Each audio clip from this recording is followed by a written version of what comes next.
I've been thinking a lot lately, and I've come to realize that this weight I carry, it's not just mine, it's made up of expectations, of rules passed down in quiet comments and loud judgments.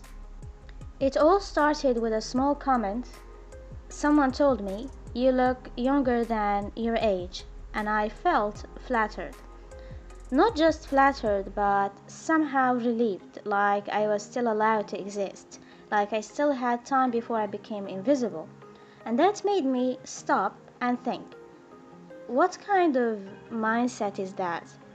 Why is youth still the currency women have to trade with? And why does the world treat aging, especially in women, as a curse?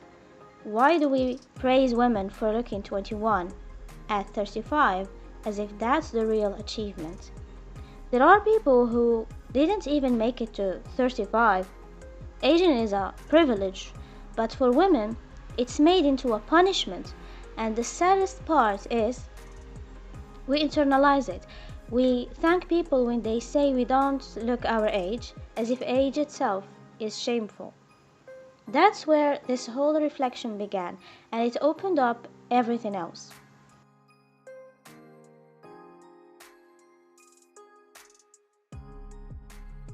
When I was about 22, I faced something that still sits with me. My grandmother told me, "Don't always have a comeback and don't seem too smart. Men don't like that. You'll end up an old maid." And in that same year, I was visiting my grandparents in another city. My grandfather said, "Women were created to serve men. Anything else these women do is irrelevant."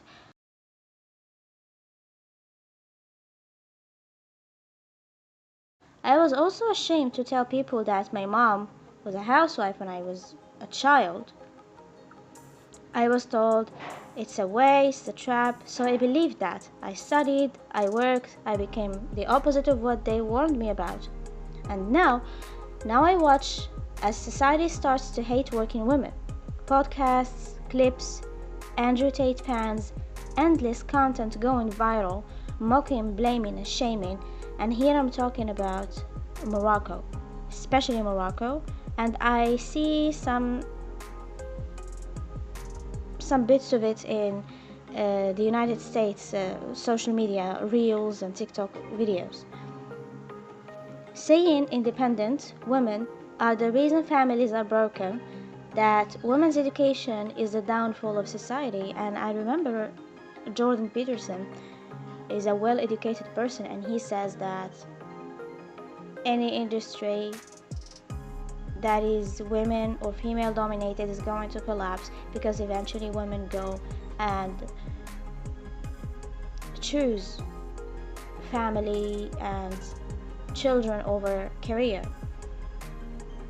I don't even know how we got here. It's like I was handed a map, followed it, and ended up in a place where people think I destroyed the village. It's hideous and it's painful and it's too much to bear.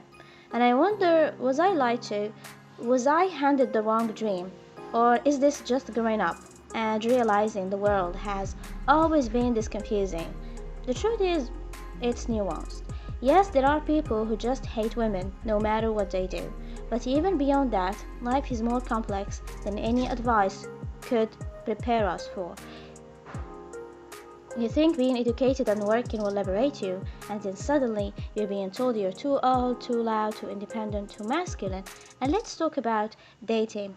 Dating is going through a massive shift right now. The old rules are gone, but no one agrees on the new ones. People are confused, women are tired, and men are frustrated.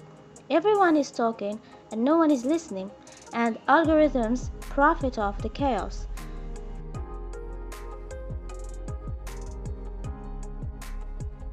This reminded me the time when I was 20, about 3 years ago. I refused to marry a man I didn't know. My family was pissed. They thought I was arrogant, but I didn't want a traditional marriage. I didn't want to be placed somewhere to quietly serve. I wanted more and I still do. And here is what haunts me: the criticism doesn't just come from men, it comes from women too. The women who were burned by this system still pass it on, maybe trying to protect us, maybe out of fear, but the cage remains. I see it even in fairy tales. The enemy of Snow White wasn't a man, it was the queen. The villain in Cinderella's life wasn't her father, it was the stepmother. These women weren't evil for no reason. They were products of a system that only valued youth and obedience, and they turned that pain outward. That system hasn't vanished, it's just gone digital. Now instead of poisoned apples, we have filters. Instead of glass slippers, we have beauty standards. And the compliment "you look young" still carries so much weight because we're still told that youth is our only power. So, yes, I've been thinking a lot. I'm not trying to attack anyone, not men, not women. This isn't about individuals, it's about a pattern, it's a systematic problem. It's about a society that keeps changing the rules, keeps shifting the blame, and keeps asking women to do the impossible. As they say, I've heard it in an Instagram Reels: be successful but humble, be pretty but not fake, be soft but not stupid, be smart but not intimidating. And how is that possible? And and whatever choice we make, someone is there waiting to shame us for it. But I speak anyway because I know I'm not alone, and because I hope that saying this out loud can make at least one woman feel a little less crazy, a little less ashamed, and a little more seen. Maybe I don't have all the answers, but for me, I'm done being quiet. I acknowledge the pain, but now I fully realize that I am stuck in a place where each move I do or think of got haters, and I can't put my hands on what is wrong with me or with the society I live in. And to anyone listening to this, just know that I'm talking about my culture, my country. I don't know about other nationalities, but I have a guess that 50% of people around the world have the same mindset, especially the traditional people.